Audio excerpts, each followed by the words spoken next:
ચાલો જોઈએ ઉદાહરણ નંબર 1.4 બે બિંદુવત વિદ્યુતભારો વચ્ચેના સ્થિત વિદ્યુતબળ માટેનો કુલમ્બનો નિયમ અને બે સ્થિર બિંદુવત દળો વચ્ચેના ગુરુત્વબળ માટેનો ન્યૂટનનો નિયમ એ બંનેનો આધાર વિદ્યુતભારો કે દળો વચ્ચેના અંતરના વ્યસ્ત વર્ગ પર છે. બંને એટલે કે કુલમ્બનો નિયમ અને ન્યૂટનનો ગુરુત્વાકર્ષણનો નિયમ બંને અંતરના વર્ગના વ્યસ્ત પ્રમાણ પર આધાર રાખે છે. ઓકે, હવે ક્વેશ્ચન શું છે? ક્વેશ્ચન એવો છે કે બે ભાગ છે ક્વેશ્ચનના A અને B. એમાં પહેલા ભાગમાં ઇલેક્ટ્રોન અને પ્રોટોન તેમજ બે પ્રોટોન વચ્ચે લાગતા આ બળોના માનના ગુણોત્તર પરથી તેમની પ્રબળતાની સરખામણી કરવાની છે. શું લાગે છે, ગુરુત્વાકર્ષણ બળ વધારે પ્રબળ હશે કે વિદ્યુત બળ? આપણે એની સરખામણી કરવાની છે. સરખામણી કરીને ચેક કરીએ. અને સેકન્ડ ક્વેશ્ચન એવો કહે છે કે ઇલેક્ટ્રોન અને પ્રોટોન જો એકબીજાથી 1 એંગસ્ટ્રોમ જેટલા દૂર હોય, સિમ્બોલ છે એંગસ્ટ્રોમનો, તો ત્યારે તેમના પરસ્પર આકર્ષણ બળથી ઉદ્ભવતા ઇલેક્ટ્રોન અને પ્રોટોનનો પ્રવેગ શોધો. આ બળ લાગે છે તેને મળતો પ્રવેગ કેટલો હશે? ઓકે, તો ચલો step by step question solve કરીએ. સૌથી પહેલા એ ભાગનો પહેલો ક્વેશ્ચન, એમાં સાની વાત કરે છે ઇલેક્ટ્રોન અને પ્રોટોન, બરાબર? તો ધારો કે બંને એકબીજાથી r અંતરે રહેલા છે. r અંતરે રહેલા ઇલેક્ટ્રોન અને પ્રોટોન વચ્ચેનું લાગતું વિદ્યુત બળ કેટલું હશે? વિદ્યુત બળ તો એને Fe is equal to શું સમીકરણ શું છે આપણું? K Q1 Q2 upon r2. તો K ઇલેક્ટ્રોન માટે વિદ્યુત ભારનું મૂલ્ય -E, જ્યારે પ્રોટોન માટે વિદ્યુત ભારનું મૂલ્ય +E, તો થઈ જશે અલ્ટીમેટલી E2, આગળ આવી જશે માઈનસ છેદમાં r2. આને કહી દો ઇક્વેશન નંબર 1. તેમજ જો ગુરુત્વાકર્ષણ બળની વાત કરવી હોય તો આ જ r અંતરે તેમની વચ્ચેનું ગુરુત્વ બળ કેટલું થાય? તો ગુરુત્વ બળ માટે લખી લઈએ Fg is equal to G me into mp upon r2. પરંતુ અહીંયા પણ માઈનસ લખવું જોઈએ. સર દળમાં કદી માઈનસ પ્લસ ના હોય. દળમાં કદી સર કોઈનું દળ, ઇલેક્ટ્રોનનું દળ ધન ને પેલાનું દળ ઋણ, આવું કશું હોય? કદી દળમાં માઈનસ પ્લસ નથી જોયું આપણે. તો સર કેમ અહીંયા માઈનસ લખ્યું? તો હકીકતમાં માઈનસનો સંબંધ છે આકર્ષણ સાથે છે. ફ્રેન્ડ્સ, જ્યારે આકર્ષણ થશે ને ત્યાં સંજ્ઞા નેગેટિવ જ આવશે. કારણ કે તમે 11 માં ભણી ચૂક્યા છો કાર્ય ઉર્જા અને પાવર વાળા ચેપ્ટર ની અંદર સ્થિતિ ઉર્જાની અંદર કે સ્થિતિ ઉર્જા તો ઉર્જાની જ્યારે પણ ચર્ચા કરો તો એ જ્યારે પણ સૌથી વધારે લો હોય ને ત્યારે પદાર્થ સ્થાયિત્વ પ્રાપ્ત કરે. અને સ્થાયિત્વ પ્રાપ્ત કરવા માટે શું કરશે? તો કે આકર્ષણ અનુભવશે. આકર્ષણ અનુભવી પોતાની ઉર્જા ઘટાડી અને અલ્ટીમેટલી એ સ્થાયી થતો હોય છે. તો એટલા માટે સમજી જવાનું કે જ્યાં તમને બળ નેગેટિવ દેખાય, જ્યાં ઉર્જા નેગેટિવ દેખાય, એ બધા કેસોની અંદર તમને આકર્ષણ જોવા મળશે. આકર્ષણ એટલે નેગેટિવ, અપાકર્ષણ માટે પોઝિટિવ. ચલો તો ઠીક છે. Fe અને Fg આપણે ગુણોત્તર લઈ લઈએ. અને સમીકરણ નંબર 2, તો સમીકરણ 1 અને 2 નો ગુણોત્તર લેતા, સમીકરણ 1 અને 2 નો ગુણોત્તર લેતા શું મળશે? તો કે Fe upon Fg. આપણે માત્ર મૂલ્યોની વાત કરીએ, આપણે સંજ્ઞાઓમાં પડવું નથી. તો Fe upon Fg, Fe ની કિંમત છે K E2 upon r2 અને Fg ની કિંમત છે G me mp upon r2. અંતર આપણે સમાન રાખ્યા હોવાથી r2 કેન્સલ આઉટ. હવે કિંમતો મૂકો. જો કિંમતો મૂકશો તો આન્સર મળશે 9 × 10⁹ ગુણ્યા 1.6 × 10⁻19 આખાનું કરી દો વર્ગ ભાગ્યા G ની કિંમત કેટલી છે? 6.67 ગુણ્યા 10⁻11 ગુણ્યા ઇલેક્ટ્રોનનું દળ કેટલું છે? 9.1 ગુણ્યા 10⁻31 અને પ્રોટોનનું દળ કેટલું છે? તો પ્રોટોનનું દળ છે 1.67 ગુણ્યા 10⁻17. Okay, sorry 10⁻19. તો બસ આ જ વેલ્યુઝ કેલ્ક્યુલેટર લઈ લો, ગુણાકાર કરો, ભાગાકાર કરો અને જવાબ લાવો તો જવાબ તમને કેટલો મળશે? 2.4 ગુણ્યા 10⁻39. બરાબર? Newton cancel out. એક સરખામણી છે. તો કયું બળ મોટું ને કયું બળ નાનું? વિદ્યુત બળ એ ગુરુત્વ બળ કરતા 2.4 ગુણ્યા 10⁻39 જેટલું વધારે છે. જસ્ટ ઇમેજિન ફ્રેન્ડ્સ, કેટલું વધારે છે આ વિદ્યુત બળ. કે Fg ને જો અંશમાં લઈ જાવ, પેલી બાજુ લઈ જવામાં આવે તો અંશમાં જશે. તો વિદ્યુત બળ એ ગુરુત્વ બળ કરતા કેટલું બધું વધારે છે. Okay, fine.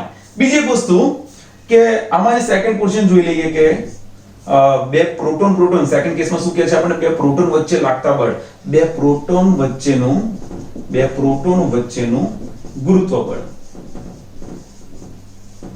તો એના માટે શું લખી શકાય તો કે fg ડેશ લખીએ આપણે એના માટે અને ઇક્વેશન લખીશું gmp mp એટલે કે mp square upon r square equation number 3. તો આના કેસની અંદર આપણે એ સમીકરણ 1 ભાગ્યા સમીકરણ 3 કરીએ. સમીકરણ 1 ભાગ્યા સમીકરણ 3 કરતા શું મળશે આપણને તો અહીંયા મળશે fe અપન fg ડેશ આપણે મૂલ્યો માત્ર મૂલ્યો જોઈએ છે એટલા માટે તો k e square divided by r square આખાના છેદમાં gmp square upon r square પણ કિંમતો r સ્ક્વેર કેન્સલ આઉટ થશે અને બાકીની એ જ કિંમતો ફરી મૂકીને ફરી કેલ્ક્યુલેશન કરશો તો તમને જવાબ મળશે 1.3 ગુણ્યા 10 ની 36 ઘાત. તો આ ભાગાકાર કરવાથી જે આન્સર મળ્યો છે 1.3 ગુણ્યા 10 ની 36 ઘાત that is a comparison. આ છે તમારી કમ્પેરિઝન બરાબર. આ પહેલા ભાગ માટે આ બીજા ભાગ માટે ડિફરન્સ કેટલો છે 10 થી 3 ઘાતનો ડિફરન્સ આવે છે. 10 થી 3 ઘાતનો ડિફરન્સ હોવાનું કારણ એટલું જ કે પ્રોટોનનું દળ અલગ અલગ છે પરંતુ બંને કેસથી એટલું તો ક્લિયર થાય છે કે સર ગુરુત્વ બળ એ ખૂબ જ નબળું બળ છે. જે આપણે રોજબરોજ અનુભવીએ છીએ કે ગુરુત્વ બળ હંમેશા આપણને પૃથ્વી સાથે ટકાવીને રાખે છે પણ હકીકતમાં ખૂબ જ નબળું બળ છે વિદ્યુત બળની સરખામણીમાં. વિદ્યુત બળ ખૂબ પાવરફુલ છે. કેટલું બધું પાવરફુલ તો એના માટે તમે જો તો હકીકતમાં બળો કેટલા તો ગુણોત્તર લીધા આપણે. જો એક્ઝેક્ટ એના મૂલ્યો જાણવા હોય તો બે પ્રોટોન એકબીજાની કેટલા નજીક રહેલા હોય છે. ન્યુક્લિયસની અંદર વિચાર તો કરો. બિલકુલ સૂક્ષ્મ ભાગની અંદર બે પ્રોટોન ખૂબ નજીક 10 ની -15 ઘાત મીટર જેટલા નજીક રહેલા હોય છે અને આટલા નજીક જ્યારે રહેલા હોય છે ત્યારે એમના વચ્ચે ખૂબ વધુ બળ લાગતું હોય છે. જ્યારે ગુરુત્વાકર્ષણ બળ એ ખૂબ જ નબળું બળ છે. આંકડા કહી દઉં તો પ્રોટોન વચ્ચે લાગતા બળો લગભગ 230 ન્યૂટન જેટલા લાગતા હોય છે જ્યારે આ એમની વચ્ચેનું જે ગુરુત્વાકર્ષણ બળ છે ગુરુત્વાકર્ષણ બળ 10 ની -34 ઘાત ન્યૂટનના ક્રમનું લાગતું હોય છે એટલે કે ખૂબ જ ઓછું બળ લાગતું હોય છે. I hope that is clear in your mind. બસ એ જ સમજવા માટે આ દાખલો અહીંયા મૂકેલો છે. હવે બી ભાગ કે ઇલેક્ટ્રોન અને પ્રોટોન એકબીજાથી 1 એંગસ્ટ્રોમ જેટલા અંતરે છે. અંતર કેટલું છે r 1 એંગસ્ટ્રોમ અને એંગસ્ટ્રોમ એટલે 10 ની -10 ઘાત મીટર. તેમના પરસ્પર આકર્ષણ બળથી ઉદ્ભવતા ઇલેક્ટ્રોન અને પ્રોટોનના પ્રવેગ શોધવાના છે. પ્રવેગ કોના કારણે મળે તો કે બળના કારણે. તો સૌથી પહેલું કામ કરીશું બળ શોધવાનું. બળ એટલે કોના પર લાગતું બળ તો કે ઇલેક્ટ્રોન પર લાગતું બળ અને પ્રોટોન પર લાગતું બળ. પરંતુ આપણે જાણીએ છીએ કે ઇલેક્ટ્રોન પ્રોટોન પર જેટલું બળ લગાવે એટલું જ બળ પ્રોટોન પણ ઇલેક્ટ્રોન પર લગાવે. હા બંનેના દળ અલગ અલગ છે એના કારણે બંનેને મળતો પ્રવેગ અલગ અલગ હશે. તમે પહેલાથી વિચારી શકો છો કોને પ્રવેગ વધારે મળશે કોને પ્રવેગ ઓછો મળશે. ઓબ્વિયસલી કે જે હલકો હોય જેનું દળ ઓછું હોય એને પ્રવેગ વધારે મળે, જેનું દળ વધારે હોય એને પ્રવેગ ઓછું મળે. ચલો ચેક કરીએ. તો સૌથી પહેલા તો ઇલેક્ટ્રોન અને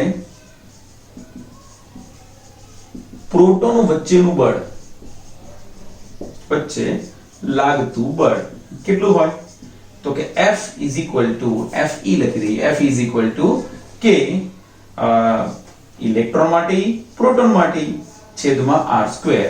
તો ચલો કિંમતો મૂકી દઈએ. k નું મૂલ્ય 9 ગુણ્યા 10 ની 9 ઘાત લઈશું આપણે અને e નું મૂલ્ય 1.6 ગુણ્યા 10 ની -19 ઘાત આખાનો વર્ગ ભાગ્યા r ની કિંમત કેટલી તો કે r ની કિંમત છે 10 ની -10 ઘાત.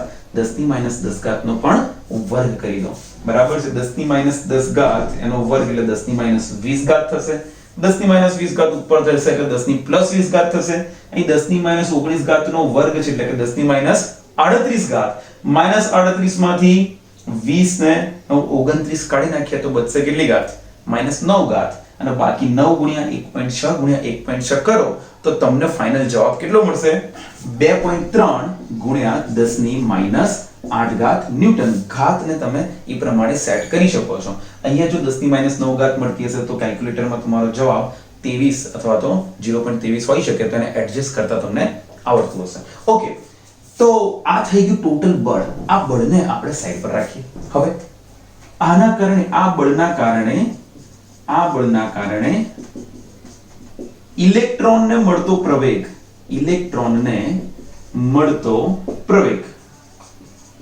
તો આપણે લખી દઈએ A ફોર ઇલેક્ટ્રોન અને F ma બરાબર. F ma તો A બરાબર F m તો લખી શકાય F me બાજુમાં લખી દઈએ કારણ કે F ma. તો બસ કિંમતો મૂકી દો. ઇલેક્ટ્રોનનો પ્રવેગ કેટલો તો કે Fe લખીએ અહીંયા 2.3 ગુણ્યા 10 ની માઈનસ 8 ઘાત ભાગ્યા me ઇલેક્ટ્રોનનું દળ અગેન 9.1 ગુણ્યા 10 ની માઈનસ 31 ઘાત ઇઝ ઇક્વલ ટુ 2.3 ભાગ્યા 9.1 કરો 10 ની માઈનસ 31 ઘાત ઉપર જશે 10 ની પ્લસ 31 ઘાત થશે 31 માંથી 8 બાદ કરી દો જે ઘાત બનશે અને ફાઇનલ આન્સર આપણને મળશે ઇલેક્ટ્રોનનો પ્રવેગ 2.5 ગુણ્યા 10 ની 22 ઘાત metre per second square okay calculation તમે કરી શકો છો fine and the last one કે ભાઈ પ્રોટોનને મળતો પ્રવેગ કેટલો તો કે AP ઇઝ ઇક્વલ ટુ એના માટે પણ આ જ સમીકરણ FE upon MP બળ તો બંને માટે સેમ જ છે બરાબર બળ જે છે બળ બંને માટે બિલકુલ સમાન છે અને બળ 2.3 ગુણ્યા 10 ની માઈનસ 8 ઘાત ભાગ્યા પ્રોટોનનું દળ કેટલું પ્રોટોન દળ અને ન્યુટ્રોનનું દળ બિલકુલ સમાન 1.67 ગુણ્યા 10 ની માઈનસ 27 ઘાત તો કિંમતો મૂકો તમને જવાબ મળશે 1.4 ગુણ્યા 10 ની 19 ઘાત metre per second square okay friends electron પ્રોટોનના દળ તેમજ તેમના વિદ્યુતભારના મૂલ્યો આ બધી કિંમતો તમારે યાદ રાખવાની છે બરાબર મોટાભાગે આપેલી હોય ક્વેશ્ચનમાં પણ યાદ રહી જાય એવી વેલ્યુઝ છે તો ચલો ક્વેશ્ચન નેક્સ્ટ જોઈએ ઉદાહરણ નંબર 1.5 તો આ ઉદાહરણમાં સવાલ માટેની આકૃતિ જોઈ શકાય છે સવાલ પણ ખૂબ મોટો છે સવાલમાં એવું કહે છે કે એક નાયલોનની દોરી વડે એક ધાતુનો ગોળો A લટકાવેલો છે બરાબર બીજા એક કોઈ અવાહક હાથા વડે B ગોળાને તેની નજીક લાવવામાં આવે છે કેટલો નજીક લાવવામાં આવે છે તો કે R બરાબર અથવા તો R1 બરાબર 10 સેન્ટીમીટર લખી શકીએ આપણે કે જેને 0.1 મીટર પણ કહી શકાય આટલા અંતરે જ્યારે એને લાવવામાં આવે છે ત્યારે A પર અનુભવાતું અપાકર્ષણ બળ શોધી શકાય છે પ્રેક્ટિકલી શોધી શકાય છે અને આ પ્રેક્ટિકલ ક્વેશ્ચન જ છે કઈ રીતે શોધાય તો એના માટે ગોળાને પ્રકાશ કિરણોથી પ્રકાશિત કરી એનું આવર્તન કે એનું સ્થાનાંતર માપીને શોધી શકાય છે માપી શકાય છે તો એ અપાકર્ષણ માપવાની પ્રેક્ટિકલ રીતોને સાઈડ પર મૂકીએ આપણે થિયરિટિકલ રીત કુલમ્બના નિયમ મુજબ કઈ રીતે શોધાય એની વાત કરીએ ઓકે તો ધારો કે હું આ બાજુ લખીશ કે ધારો કે પ્રારંભમાં